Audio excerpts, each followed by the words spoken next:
Okay, so welcome to another Miracle Monday where typically Mom and I have conversations that we have all the time, but today we have a special guest of honor, um, my brother, Brad.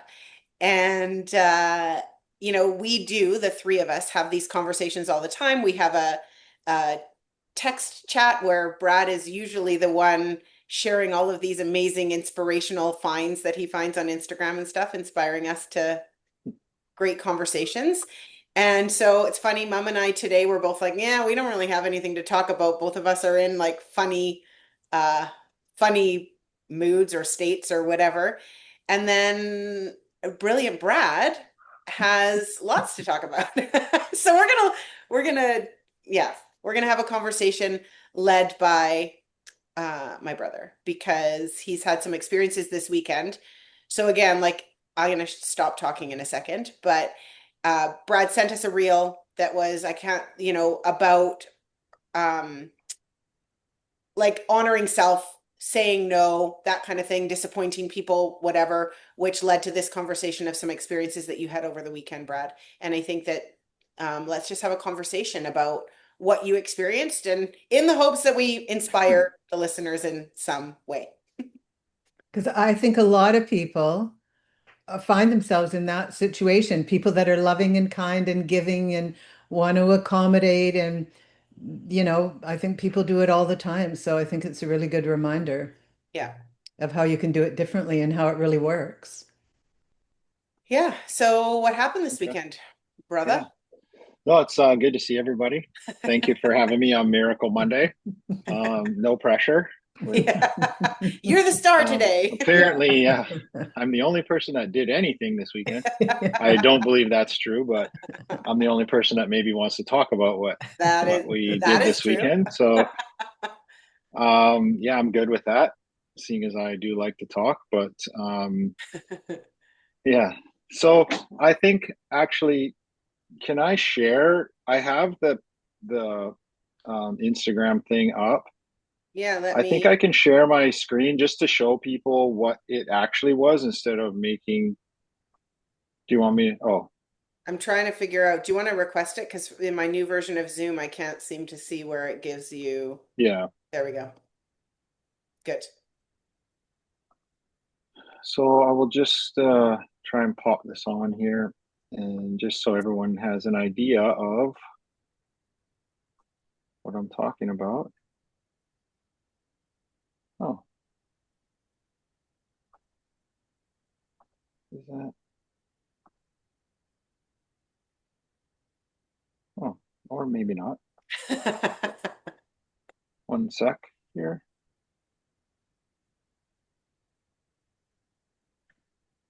Uh, yeah, I might not be able to share this right now. Can you read it? I can Yes. probably share it. I Okay. bet you Oh, I can yeah, because it's you've in our got it. text. Let's see if I can. I got this new computer, so it's just a lot. It's one of those things where you have to allow sharing for Zoom and then restart it, and that would just, I think, kick me right out and come back in. So I don't want to do that. Okay, so I just want to make sure. There we go. Do. Being all fancy today. Yeah. Sorry for the delay, people. Maybe you can cut this part out. We don't edit.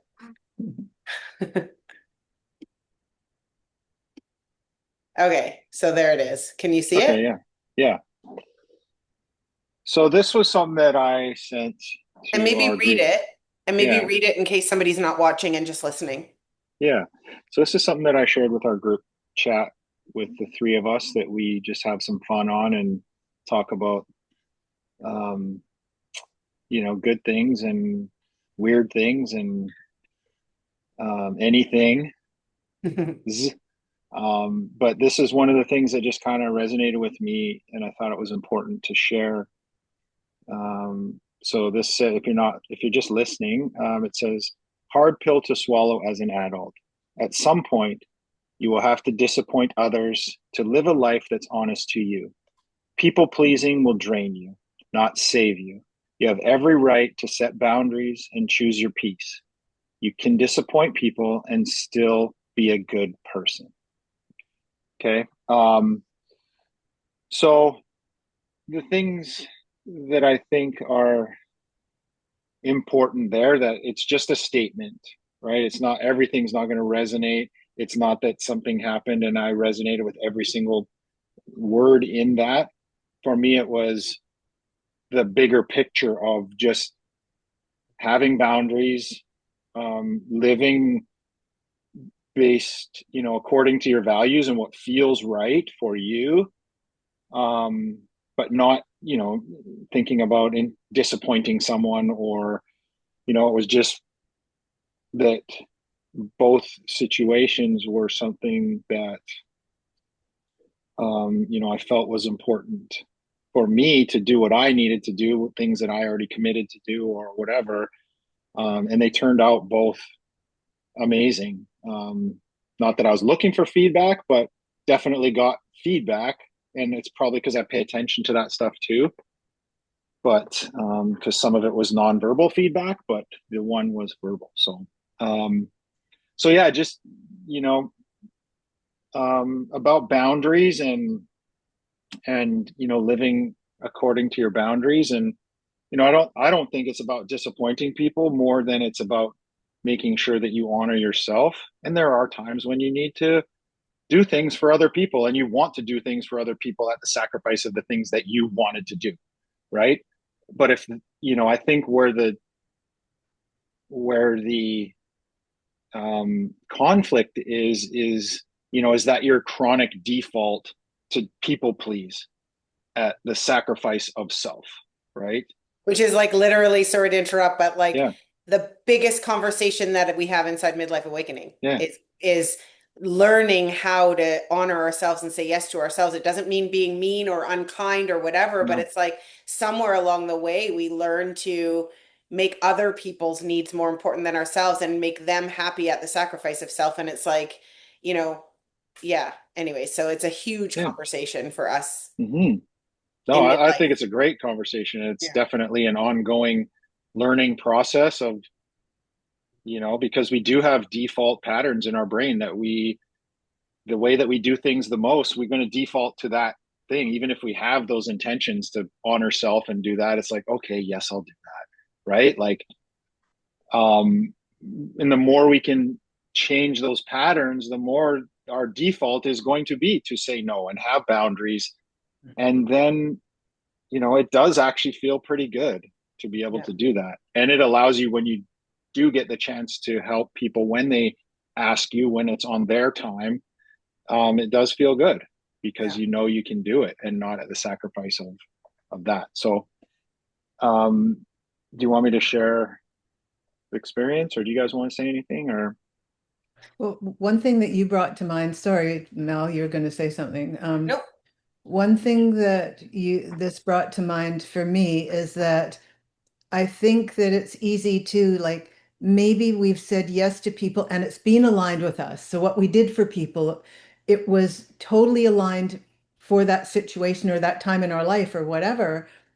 And then everything has changed, but we haven't accepted that it's time for us to change how we do it. I don't know if that makes any sense, but Yeah. it's like it's aligned with our values for a while and then it's not, and we don't know, we don't notice that's why it doesn't feel right because we've changed, because life has changed, because things have moved on and so on. So that's what came to me Yeah. when you Yeah. were Because talking. relationship dynamics change, lives change, time availability changes, like all sorts of different things change.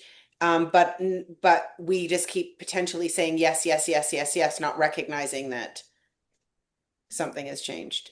So what yeah, made us and some of happy those, before doesn't make us happy now. Yeah. Sorry, right? Brad, go ahead. No, no, it's good. Um, I think also, like, some of that stuff can be deeper too. Like, I know we're not talking about that today, but like, if we were in an environment where everything, maybe our parents or teachers or whatever, and we like were getting in trouble, like, we weren't living up to expectations. And so it felt like a disappointment. And we grow up thinking we need to make everyone else happy so that we don't want to disappoint people because we get in trouble or whatever. So there's a whole bunch of dynamics there, but the good thing is that we can change, right? If those things are happening. Yeah, and it makes like I always think, I mean, I know mom, we've talked about this a million times, but like when I read that, all I can think about is my decision not to move to Lake Country and making and to move to Mm. Penticton. Like that was the biggest thing I've ever done of following my heart. And even though I knew and I love you so much that I never would want to hurt you, but I also knew I couldn't move to Lake Country for you. Like I had to move to Penticton for me. Like that was so that was like the prime example of that quote of like disappointing somebody that I love but Mm-hmm. following my own heart anyways. Like that was the biggest thing I've ever done in my life of saying yes to me and knowing I was hurting someone I love deeply. It was awful. It was an awful thing to do, but I did it, you know? Anyways, Good thing And we I'm have such still a here. yeah. an understanding and non-judgmental mother. Yeah. And what's interesting is that if I had done that, you wouldn't have been able to move anyways. So I would have done something, sacrificed my own soul in order to make mom happy, and then I would have moved there, been living somewhere I didn't want to live, and mom couldn't even come there Mm. anyways. And imagine what that would have been. But anyways, Yeah, um, I mean, I think we all have like a whole bunch of examples of when we didn't do it, maybe, and wish we had followed our heart, and when we have followed our heart and what the, and what the positive outcome of that. And maybe sometimes we do it and we get feedback that makes it really challenging for us. So like there could be a whole bunch of different scenarios. But Brad, why don't you yeah. explain a little bit about maybe even one of the two experiences and Hmm. what like how that was meaningful to you and like because Hmm. that's really what thankfully you had an idea for us today. Yeah. Yeah, yeah. And I think when you Okay. talked about values, you've been talking about Yeah, values. I think that's really like a key thing that most people Right. wouldn't be aware of. yeah, Yeah. Okay. Yeah, and I mean both of my examples have to do with business and working relationships. Um, one was where I work just obviously for the people that don't know me, the three people that maybe do, or the two, sorry, you two. But I work for a person who is in the baseball world, and I've worked in with him for a long time. He owns a company. I work for him. I go to Kamloops 6 times a year to run tournaments with him, baseball tournaments, and do different things for him. Field work. I coordinate all the grounds crew. I do PR work. Just walk around and talk to people, and which is something I really enjoy doing. But we run the tournament for 4 days. It's crazy. It's 12 hours a day. We're dirty. I love it.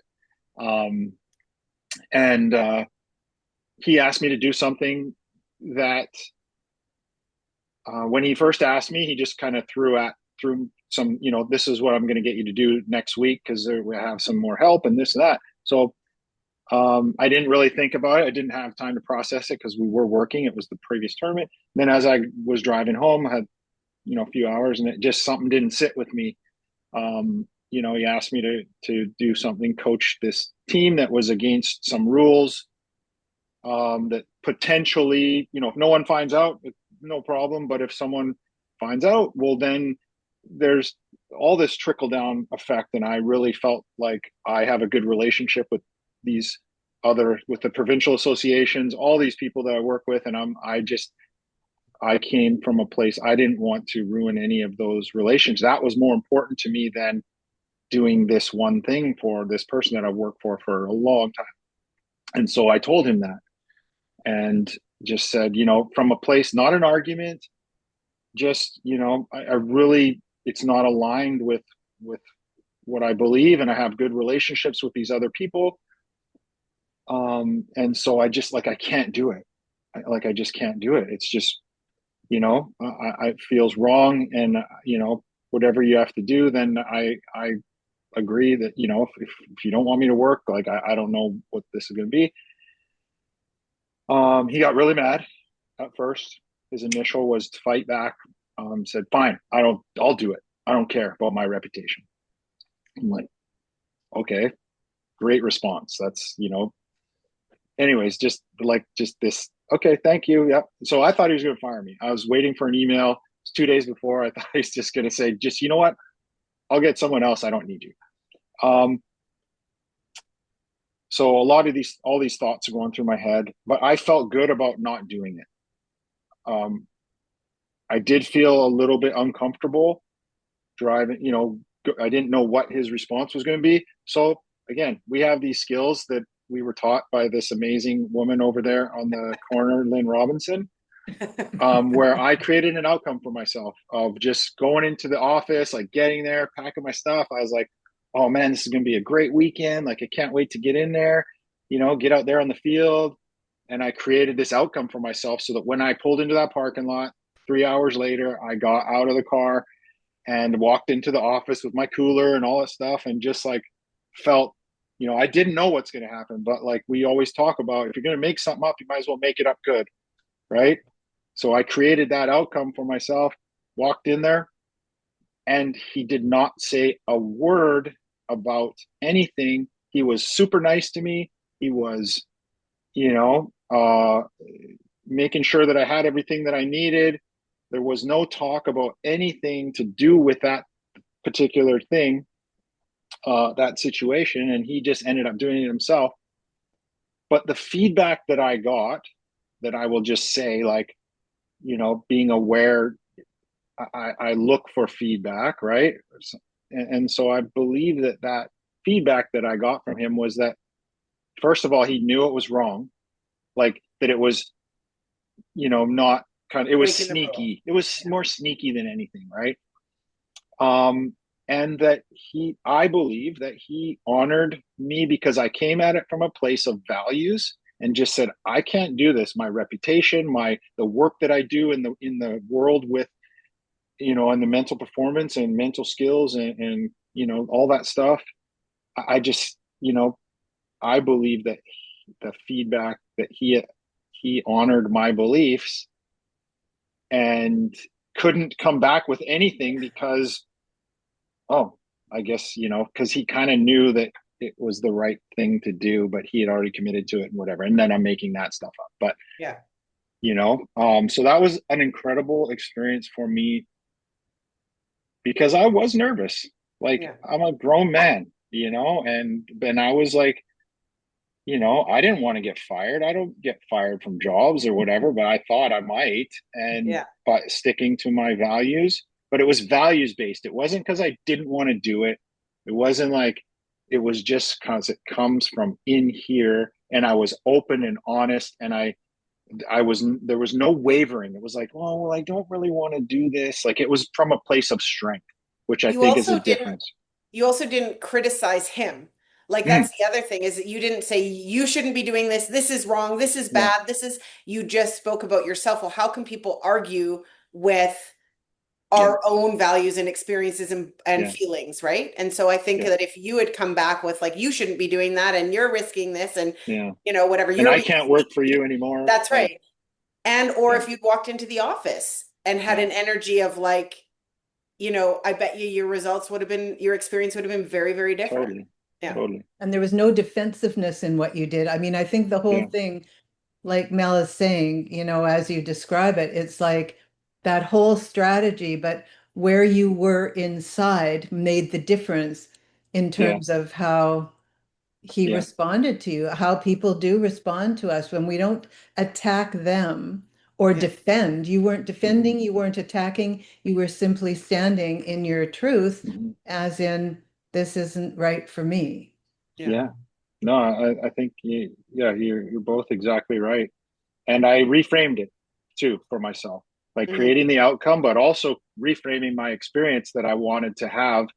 Okay, I'm gonna, like, regardless of what happens, I'm gonna do this outcome. I'm gonna show up best version of myself, the best I can with this good attitude, because first of all, like I do want to get paid. Like, Yeah, like, yes, it is there's my that. job for that weekend, Yeah. but it's also like I want to be there for those other people and I want to have a good experience and I love being there. So I chose to, as best I could, to show up feeling as good as I can, reframing it, and it wasn't a lot of work because it was values based. Like it was in my, like it was just like a belief that I just can't put myself in that situation, which I might have done in the past. That's the other thing, right? Like, but man, it sure felt good to be able to show up and like be able to do all that work before I got there and reframe it for myself. Like, okay, if I can't do that, well, what is it that I'm going to get out of this? Well, I'm going to see all these people that I just don't get to see, and like there's like 60 teams and hundreds of kids, and the kids are like, "Hey, Coach Robo," like all this stuff, and I talk to parents of clients and new people that I'm going to have clients with, and like because I believe I was able to show up, still me, right? By shifting and reframing that experience for myself before I got there. Yeah, that's what I'm thinking as you're talking, and I'm obviously mapping it over to like my own experiences. I think this is probably a different conversation, maybe for another day, but it's like mental preparation, I think, is what people miss.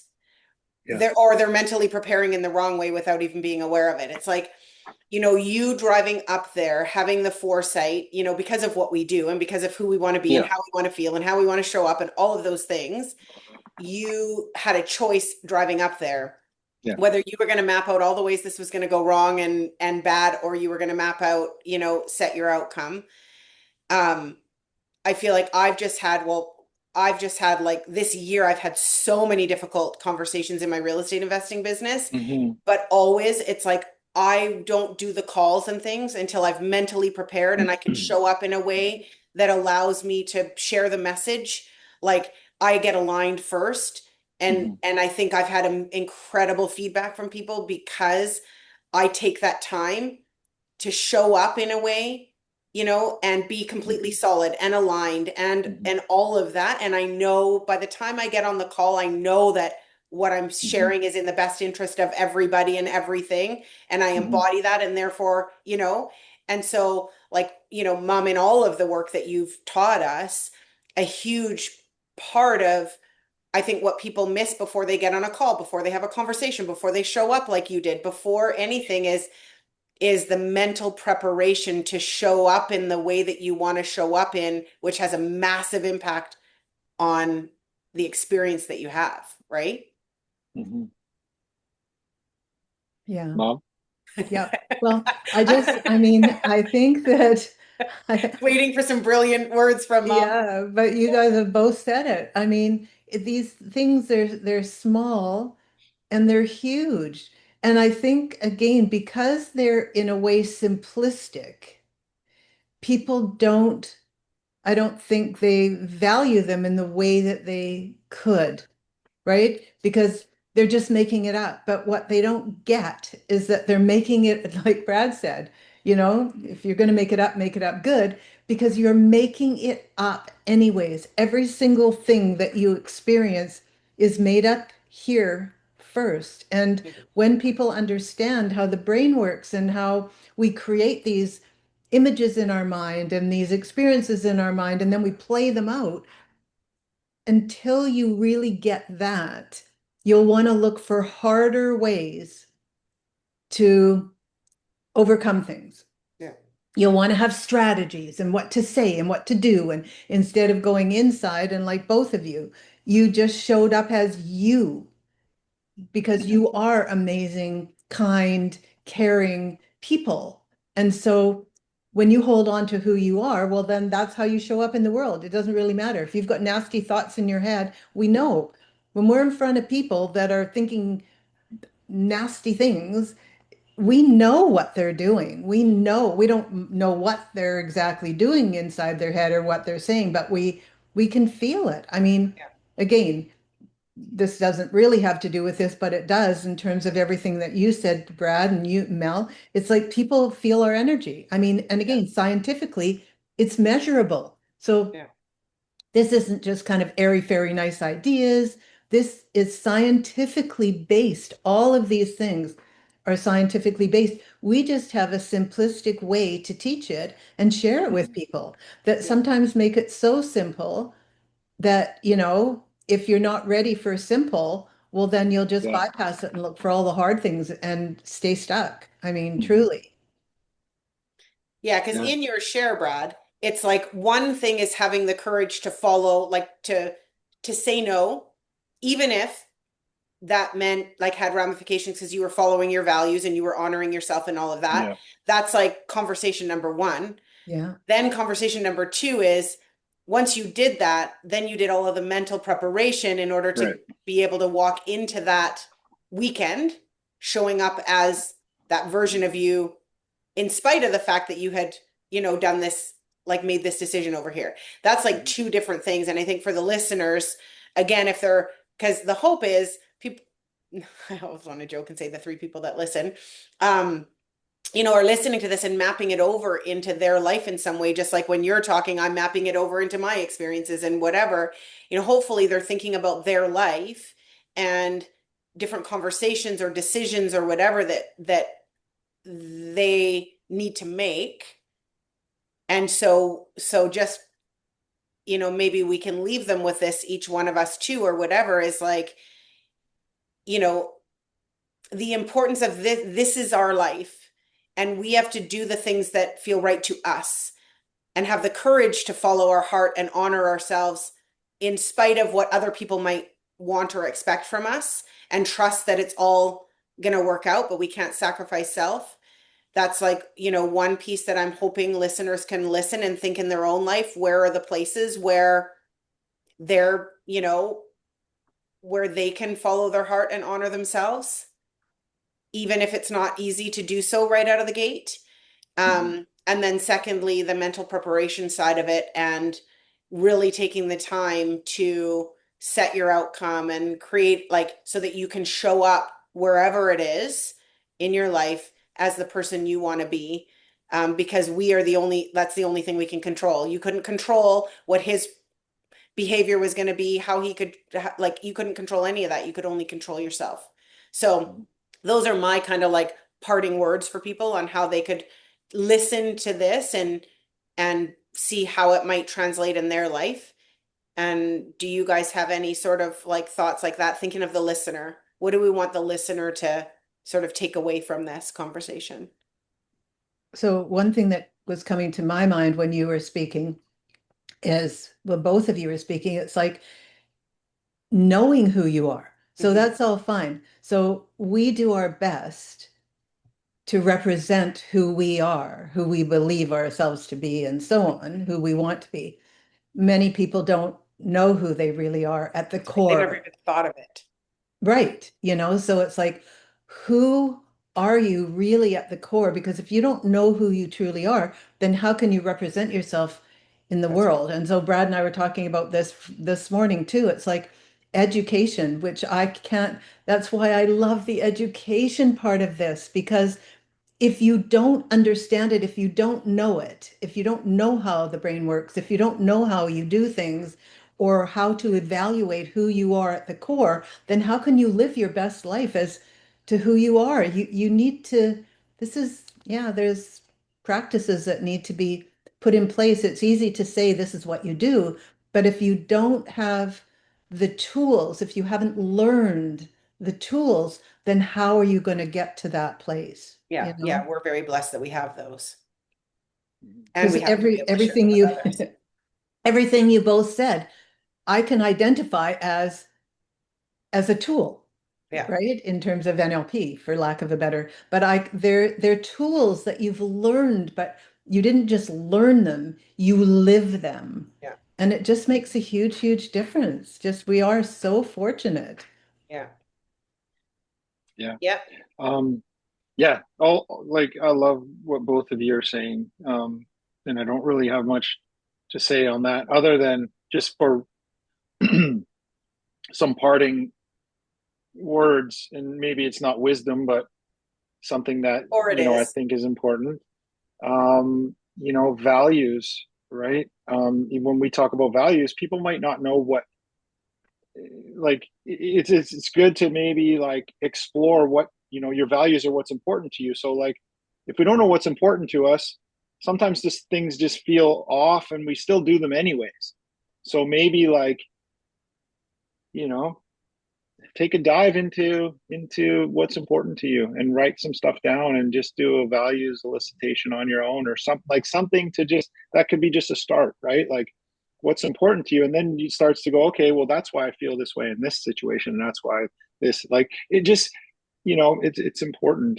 And something else, one thing that I heard last night on a podcast, I heard lots of really good things, but it's just, be the master of self, right? Yeah. We can be the master of our craft and all these things, but master of self first. I And love that. yeah, Mhm. Yeah. master of self. Yeah. So I repeated it about 10 times in my car because I'm like, I'm remembering this. So I Yeah. sat there in my car on my drive. I'm like, 3 hours, master of self, Yeah. master of self, M And O really, S. that's what we're doing. That Yeah, is actually what we're doing in our yeah, work. yeah, Really. Mhm. Yeah. Anyways, well, those are good parting thoughts. Okay. Yay, we had something to talk about. Thanks, Brad. yeah. Yeah. Okay, well, I hope that the listeners enjoy and that you can take away something and become the master of self. Mhm. Yes. Very Okay, nice. we'll see you next time. Bye. Bye. Bye.